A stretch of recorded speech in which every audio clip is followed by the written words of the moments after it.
This program is brought to you by Link TV for educational and non-commercial use only.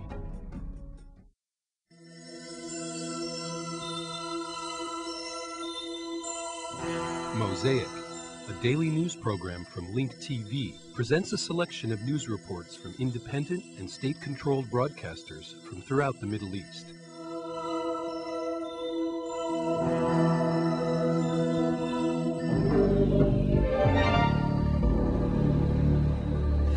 The representative of the supreme Shiite spiritual leader in Iraq warned against slipping into a civil war the day after explosions targeted Shiite areas, killing 67 people. Mohammed al-Haidari said that there is a plot that aims to create chaos in the country. He called on Iraqis not to slide into this quagmire. Meanwhile, the president of the Iraqi Kurdistan region, Masoud Barzani, lowered the Iraqi flag and raised the Kurdish flag on all public administration and government buildings in Kurdistan, one of the 3 regions in Iraq. The security deterioration in Iraq in the past 3 days killed dozens of Iraqis, the last of which were the bloody explosions yesterday that targeted Shiite areas in the Iraqi capital, Baghdad, killing about 60 people, mainly Shiites. This situation has led imams of various religious sects in Iraqi mosques to raise their voices during the Friday prayer services, calling for an end to the bloodshed of Iraqis and to avoid slipping into a civil war between Shiites and Sunnis, which is a plot by the enemies of Iraq who are trying to drown the country in blood. The spokesman for Shiite spiritual leader Ali Sistani warned Iraqis of being pulled into a civil war that will harm both Islam and Iraq. He called on Sunnis and Shiites to avoid the curse of fighting, to unite against terrorism and against those who want to plant hatred in Iraq, a country where both Sunnis and Shiites are suffering as a result of the continued fighting. A security and medical source said that about 60 people were killed and more than 300 others were injured in 7 explosions that targeted Shiite areas east of Baghdad. 3 explosions went off in Sadr city, one in the new Baghdad area, as well as in one in Nahariya, southeast of Baghdad. 2 other explosions went off in the Amin area and Cairo neighborhood, east of the Iraqi capital. In Karbala, the spokesman for the spiritual leader, Ali Sistani, warned against the dangers of responding to insightful speeches posted on the internet by a group calling itself the Mujahideen Shura Council, which urges Sunni Muslims to kill Shiite Muslims. He called on Sunni Muslims to be alert and exert efforts to strengthen their brotherhood, unity, harmony, and foster a spirit of belonging to religion and to the nation. In addition to the attacks in Baghdad, which raises the possibility of a civil war between Shiites and Sunnis in Iraq, the president of the Kurdistan region, Masoud Barzani, has decided to lower the Iraqi flag and raise the Kurdish flag throughout all of Kurdistan, which includes 3 provinces. This further threatens to strike at Iraqi unity, especially since Barzani indicated that he is not ready to see the current Iraqi flag waving in Kurdish territories, considering that the Iraqi flag represents what he described as the darkest period of Iraq's history. Amidst the old Kurdish aspirations for independence, the images of car bombs and random executions in the streets of Iraq and forceful migration, the new wounded Iraq continues to struggle in a seemingly endless crisis. The exit from this crisis demands all Iraqi groups to respect the value of Iraqi blood and the unity of its land. In another day of bloodshed in Iraq, several attacks killed more than 70 people. 24 people were killed in an explosion in Al-Shuraj market in downtown Baghdad. Another explosion in Hela killed 12 people, all volunteers in the Iraqi army. Dozens of others were killed in explosions and by gunfire in Baghdad, Kirkuk, Bakuba, Balad, and Beirut. A group of gunmen assassinated Nadia Muhammad Hassan, Director General at the Ministry of Justice, along with her personal bodyguard and her driver.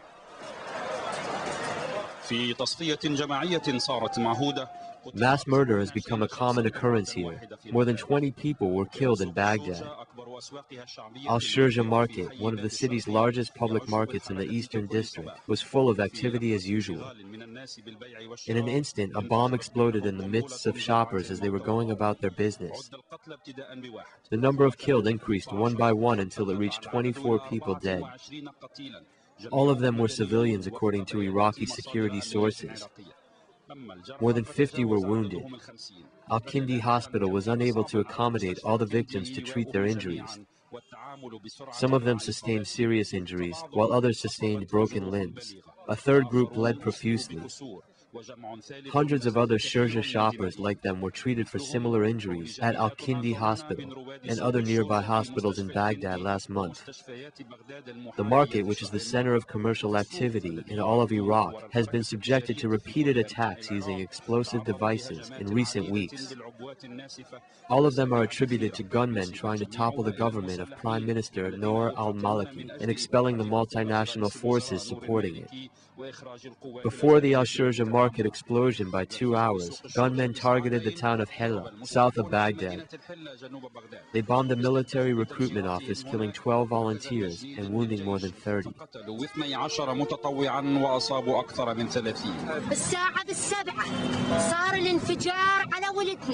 At 7 o'clock, the explosion happened near our children. Our father was also injured. Somebody was yelling, "Help me."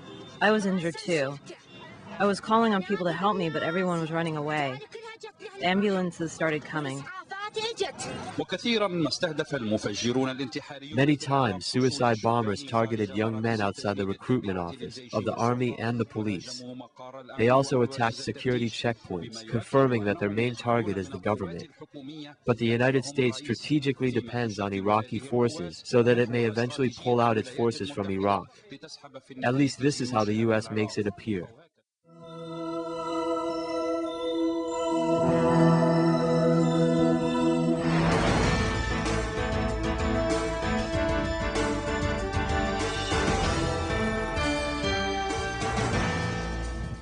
The European Union has taken a notable position in which they considered imposing sanctions on Iran due to its nuclear program premature. This position coincided with statements by Russian officials who believe that placing sanctions on Iran will not resolve this issue. It appears that the United States has become completely isolated in its position on how to deal with the Iranian nuclear program. The U.S. ambassador to the United Nations, John Bolton, called for the United Nations to prepare to place sanctions on Tehran after the IAEA submitted its latest report saying that Iran did not suspend uranium enrichment activities within the time set by Security Council Resolution 1696. But Europeans have taken a position that differs from their previous positions on this issue during the European Union Foreign Ministers meeting in Finland. This is not the right time or place to change course. I think we are all wanting to hold serious talks with Iran. If the Iranian response is truly what they say, that they are ready to engage in negotiations, then we have to specify the conditions for these negotiations. The European Union still views diplomacy as the best option to go forward. This position was also articulated by the French Foreign Minister, Dominique de Villepin, from the Italian capital of Rome. De Villepin said that diplomacy remains as the best option. Previously, the Russian Foreign Minister Sergei Ivanov renewed his country's opposition to the American demands of imposing sanctions on Iran. The 5+1 group are holding ongoing talks, and we will make a decision based on these talks, and in light of the Non-Proliferation Treaty and the right of every co-signer to develop a peaceful nuclear program. We allow for discussing different ideas, so long as they do not take us to a dead end. These ideas should help us achieve the goal that I have mentioned. It appears that the European position was brought closer to that of the Russian and Chinese positions, thus making Washington's objective of imposing sanctions on Tehran more difficult to attain. Probably Iran's announcement that it is willing to negotiate on the European proposals is the reason why they changed their position. This indicates that Tehran was able to neutralize the Europeans and convince them not to go along with the extremist American position towards Iran's nuclear program. Venezuelan President Hugo Chavez has arrived in Damascus to hold talks with Syrian officials.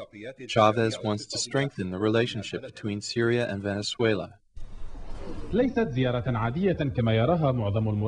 According to many observers, Chavez's visit to Syria was unusual. Despite the long distance that separates Venezuela from Syria, the two countries share similar political positions. The two countries are facing similar American pressure, but for different reasons. It seems that they are trying to form an opposing alliance to counter the United States-led New Middle East Initiative. Syrian President Assad and his Venezuelan counterpart held a series of talks and signed several cooperation agreements and protocols, including economic, oil, and information treaties. Chavez, who has been described as a revolutionary leader, stressed on the importance of countering what he refers to as the aggression of American imperialism.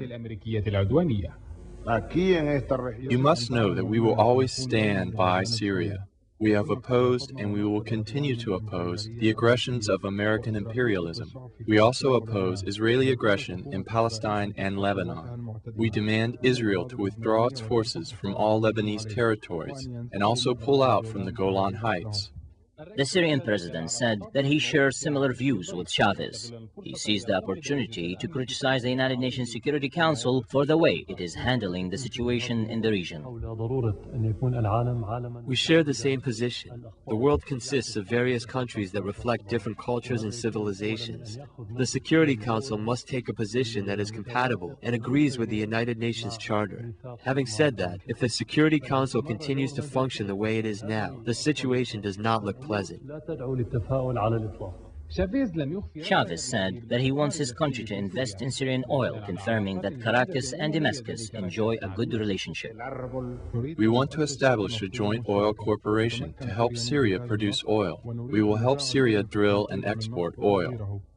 It is worth mentioning that Hugo Chavez enjoys wide popularity among Syrians, especially after Caracas recalled its ambassador from Tel Aviv and expelled the Israeli ambassador from Venezuela in light of the Israeli aggression in Lebanon. Some observers believe that Chavez's visit to Syria has broken ground for a new international front that will counter American imperialism and its allies. Moreover, Chavez's visit to Syria marked the beginning of a new war that will oppose the American-led campaign, or the so-called New Middle East Initiative.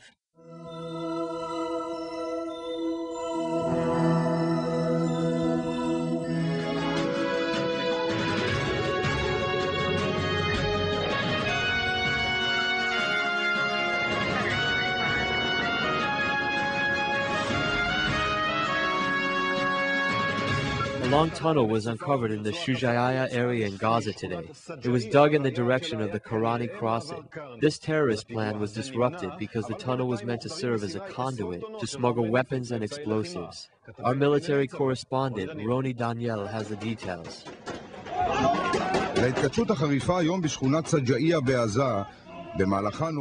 In clashes today, 7 Palestinians were killed and many others were wounded. Both sides knew why they were fighting. There was a long tunnel that the Palestinians did not want to be discovered. The tunnel is 13 meters deep and 150 meters long. This tunnel is probably not the only one in existence. מנהרה שאמורה הייתה להוביל מפגעים אל מעבר קרני, וגם היום בכלל לא בטוח שזו היחידה. We are talking about a very dangerous tunnel leading to an area where 200 Israelis were working. It is a terrorist tunnel that could have killed and injured many people. אני שמח שהצלחנו במקרה הזה באמת לאתר אותה ולסכל את הפיגוע.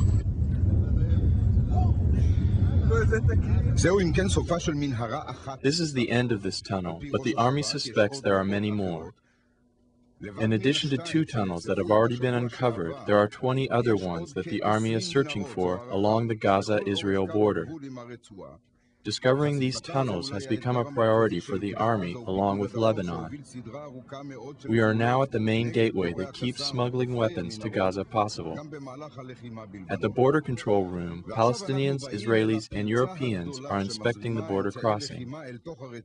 Terrorists were able to pass through the tunnel unidentified. זהו חדר הפיקוח הישראלי-פלסטיני המשותף, גם נציגים אירופיים נמצאים כאן. לכאורה ניתן לזהות את כל הנכנסים. למעשה, גם מומחי טרור, אם אין עליהם מידע מוקדם, עוברים כאן. בנובמבר הסתיים תוקפו של ההסכם הזה. In November, an agreement between Israelis and Palestinians will end the inspection process. Israel has initiated new procedures to tighten control of the border. However, it seems that the Egyptian government is keeping one eye closed while more weapons are being smuggled from Sinai to Gaza.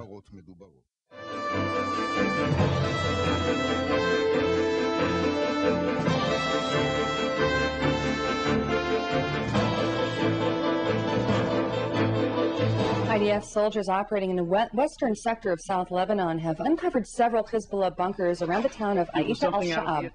Inside the bunkers, troops discovered weaponry, including RPGs, mortars, rifles, and communications devices. Army engineers blew up all the bunkers. Meanwhile, Spain announced today that it would be sending 1,000 troops to southern Lebanon as part of the international force deployed there, a move that is now subject to parliamentary approval. United Nations Secretary General Kofi Annan held talks with Syrian President Bashar al-Assad during a visit to Damascus today. Following the meeting, Annan said that Syria would increase its own patrols along the Lebanon-Syria border and will establish joint patrols with the Lebanese army, quote, when possible.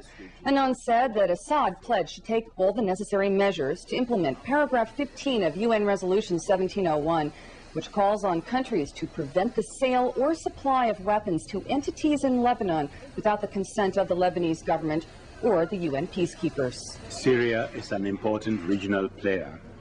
The international community is looking to Syria to play a constructive role in this crucial period. The President informed me that Syria supports Security Council Resolution 1701 and will assist the United Nations in its implementation. I also discussed with the President the question of arms embargo, while stating Syria's objection to the presence of foreign forces along the Syrian-Lebanese borders. The President committed to me that Syria shall take all necessary measures to implement in full paragraph 15 of Resolution 1701.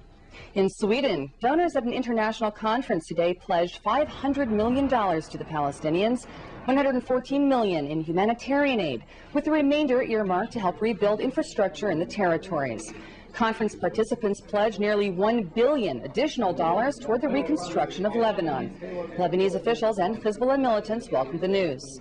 Over 50 states and organizations were represented at the conference.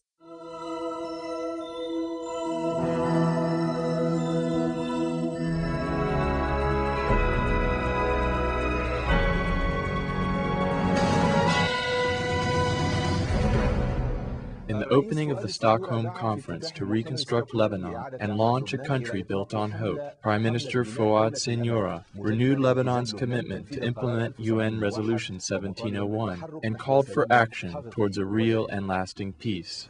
60 countries and organizations attended the Stockholm Conference on Lebanon and discussed ways they can contribute to its reconstruction. 60 countries, including the European Union, the United States, Arab states, Far East nations, and organizations affiliated to the United Nations, announced that they will all contribute in the first phase in the humanitarian relief effort in Lebanon. During the Stockholm Conference, Lebanon presented its proposals for reconstruction in the communications, electricity, water, transportation, and health sectors, in addition to the return of refugees and the reconstruction of their homes and villages.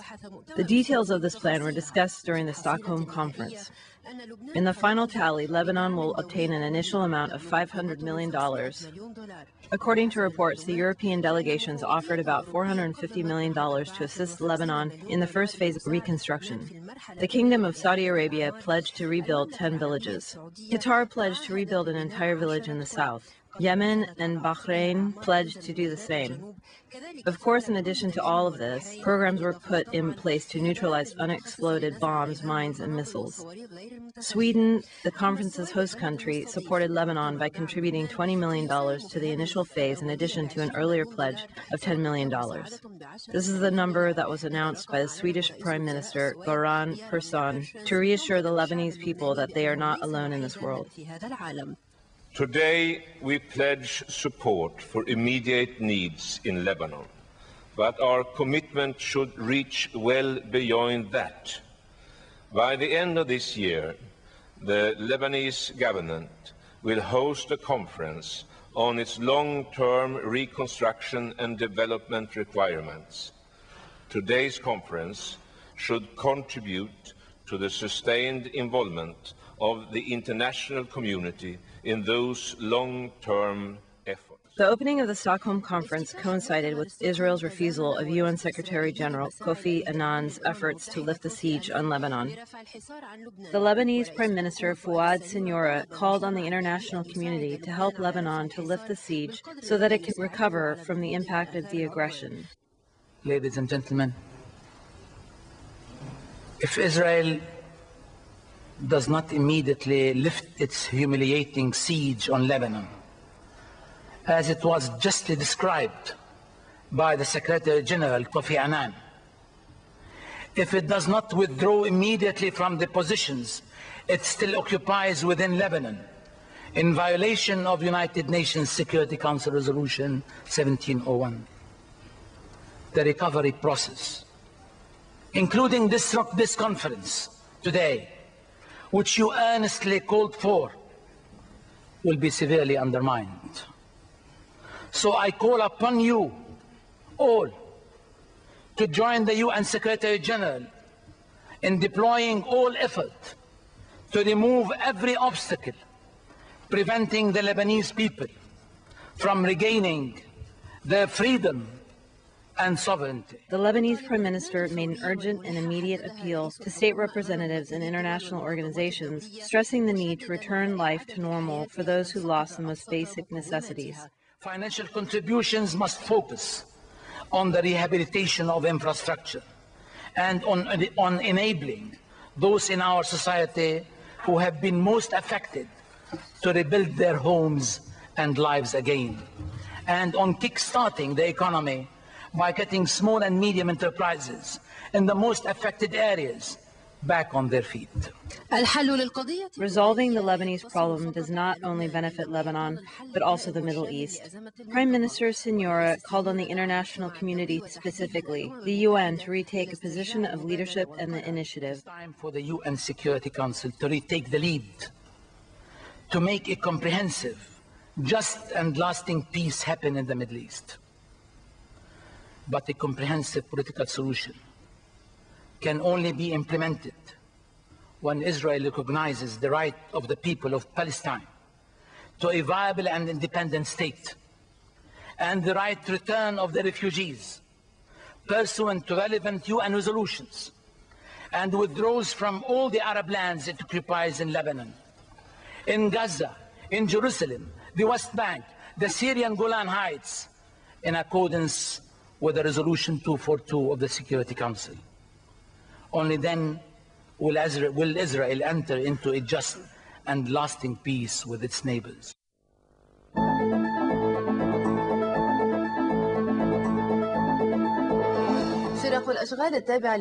The Southern Lebanese City Council's construction teams continued the process of removing the rubble of a building destroyed during the Israeli aggression. The Southern Council's machineries started removing the rubble in Deir Anun al-Nar, where more than 81 residential buildings were destroyed, in addition to commercial buildings. Officials from the Southern Lebanese City Council vowed to complete their work in 72 hours.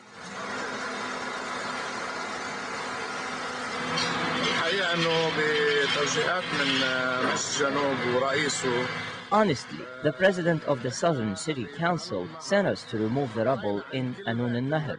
As you can see, we are using one bulldozer and several trucks in every site, hoping that the work would not take more than 1 week to 10 days. We want to finish the job in 76 hours, God willing.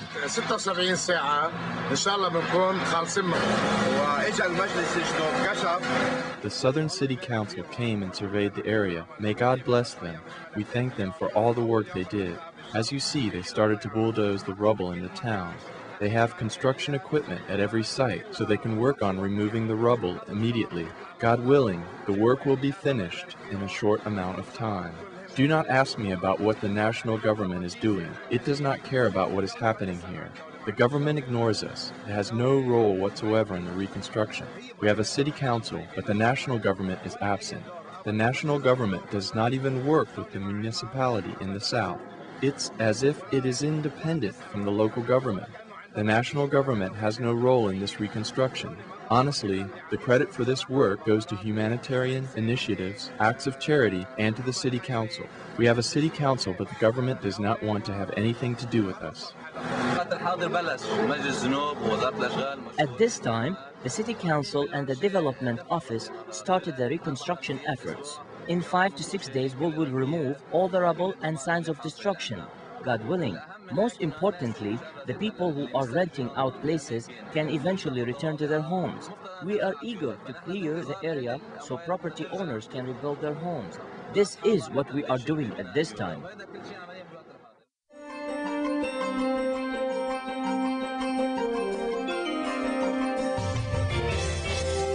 Italy said its foreign minister Massimo D'Alema is planning to visit the Middle East soon. His visit will take him to Israel, although the Jewish state, precise details have yet to be finalized. Italy has said it will provide 2,450 troops for the UN peacekeeping force in Lebanon, the biggest contribution of any country. It will take over from France as leader of the operation in February. Meanwhile, Israel said it has dropped objections to Indonesia's participation in the expanded UN peacekeeping force in Lebanon, and Jakarta will send up to 1,000 troops. But it was a different story for Turkey, who is split over participating in the UN force, with Armenians in Lebanon demonstrating against such a move. A detachment of the Chinese demining teams cleared areas of beach around the southern port city of Tyre yesterday, ahead of the arrival of Italian troops over the weekend.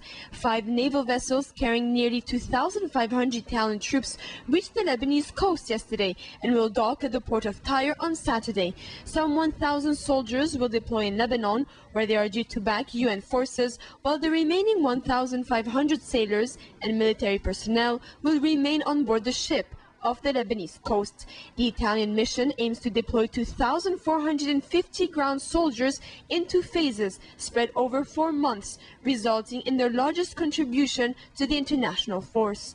Meanwhile, Turkish Prime Minister Recep Tayyip Erdogan on Thursday rebuffed criticism of his government's decision to send Turkish peacekeeping troops to Lebanon, but acknowledged that the mission has risks. In a monthly televised address to the nation, Erdogan said the only way to protect Turkey's interest is to become a part of the process and not remain a spectator. Their government's decision to send troops to the UNIFIL sparked criticism from as high up as President Ahmed Nested Sezer, as well as the opposition, on grounds that it is unnecessary and untimely. Erdogan said the army joining the Lebanon force would not weaken its combat capability against rebel groups, and stressed that Turkish troops would not be tasked with unarming Hezbollah. The government is expected to call Parliament back early on Tuesday from summer recess to discuss a decree authorizing the troop deployment. Back in Lebanon, several hundred Lebanese Armenians protested yesterday outside the United Nations headquarters against the planned participation by the Turkish troops in the UN peacekeeping force. They urged UN Secretary General Kofi Annan in a letter to hear the voice of Armenians who are an active force in Lebanon and bar the soldiers from joining the UNIFIL. The Armenians waved banners which read, "Turkish atrocities in Lebanon disqualify them for peacekeeping missions." The slogans refer to the genocide of Armenians by the Ottoman Empire in 1915 to 1917 and the concurrent Ottoman occupation of Lebanon. Rally organizers also distributed an open letter to the Turkish government. It read, "Countries that contribute to the peacekeeping force must be neutral. This is not the case of Turkey, which has signed a security and military cooperation accord with Israel." The views expressed on Mosaic are those of the participating broadcasters, not Link TV or its sponsors. Please visit linktv.org/mosaic for more information about these broadcasters, or to view previous Mosaic programs, obtain program transcripts, or receive the weekly Mosaic Intelligence Report. Mosaic is made possible by a grant from the William and Flora Hewlett Foundation. Additional support is provided by the Firedoll Foundation, the Otto Haas Charitable Trust, and by committed Link TV viewers like you. If you value this program, please send your tax-deductible contribution to Link TV, either through the website or the mailing address listed on your screen.